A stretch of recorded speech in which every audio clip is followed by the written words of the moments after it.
Romeu e Julieta. Ah, só de ouvir esses nomes a gente já pensa em amor trágico, né?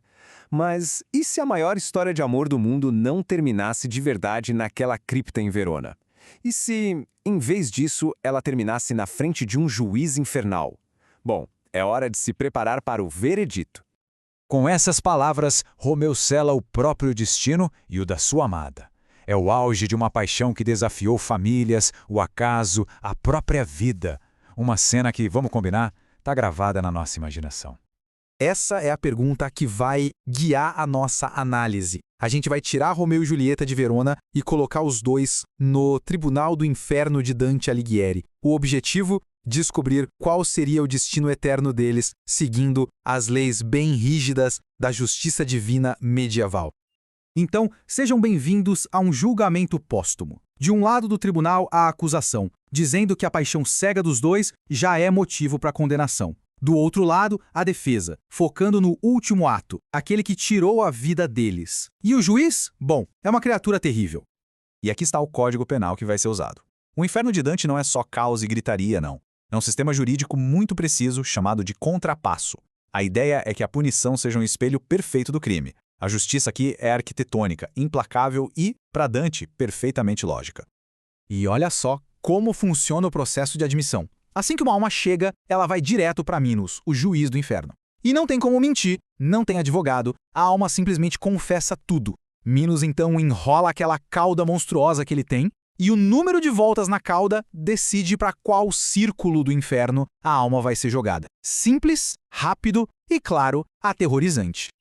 Então, o ponto central do julgamento é este. Qual pecado Minos consideraria o principal? Seria a luxúria? A paixão que dominou a razão, o que mandaria eles para o segundo círculo? Ou seria o ato final de tirar a própria vida? Um pecado de violência que os jogaria muito mais fundo lá no sétimo círculo.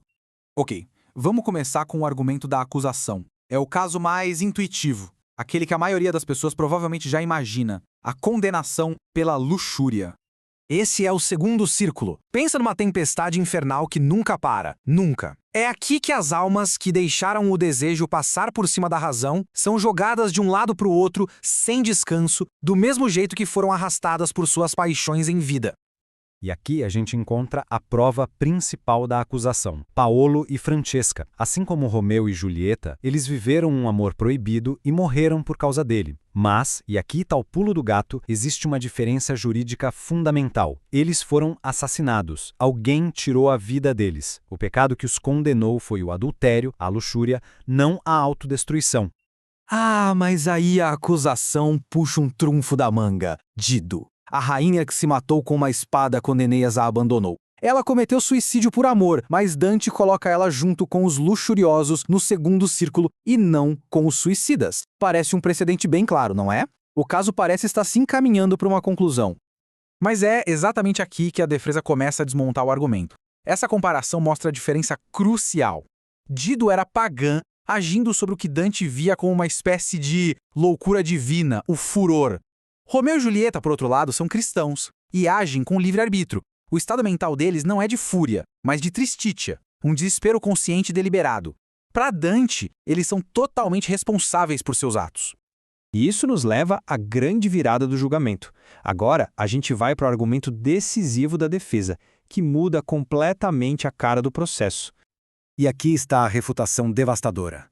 Para um cristão no universo moral de Dante, o suicídio não é só um efeito colateral da paixão. Não, ele é um pecado mortal por si só e de uma categoria muito mais grave. É uma rejeição consciente do dom da vida dado por Deus. E com isso, a comparação com Dido vai por água abaixo. Na teologia medieval, o suicídio era visto como uma violação tripla. Primeiro, era uma injustiça contra a própria natureza, que busca se preservar. Segundo, uma injustiça contra a comunidade da qual a pessoa faz parte. E o mais grave de tudo, era um ato de usurpação, de roubar um poder que pertence somente a Deus. Então, o verdadeiro crime deles, segundo essa análise, não foi o amor, mas a idolatria. Eles transformaram um ao outro num deus. E quando esse ídolo foi tirado deles, ou pareceu ter sido tirado, o universo deles desabou. Eles escolheram a aniquilação em vez da esperança na misericórdia divina. E isso é desespero. um pecado muito mais profundo que a luxúria. Com o caso praticamente encerrado, o veredito se torna inevitável. E com ele vem a descrição de um dos lugares mais sombrios e psicologicamente apavorantes de todo o inferno. O martelo bate. Culpados. Culpados de violência contra si mesmos. A sentença? O 7º círculo. O lar dos violentos. Mais especificamente, o 2º anel desse círculo. Um lugar conhecido como o Bosque dos Suicidas.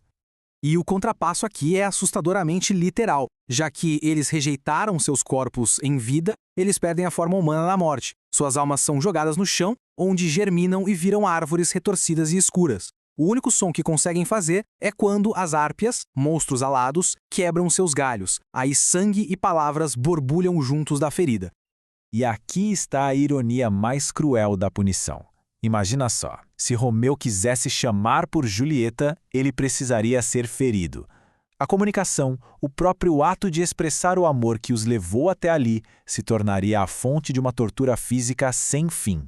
Uma paródia macabra da paixão deles. Mas a punição não acaba aí não. Dante reserva um epílogo especial e bem horripilante para os suicidas. Um que acontece só no fim dos tempos, depois do juízo final. Quando o Apocalipse chegar, todas as outras almas do inferno e do paraíso vão se reunir com seus corpos físicos. Todas, menos as dos suicidas. Como eles jogaram fora seus corpos, não têm o direito de habitá-los de novo.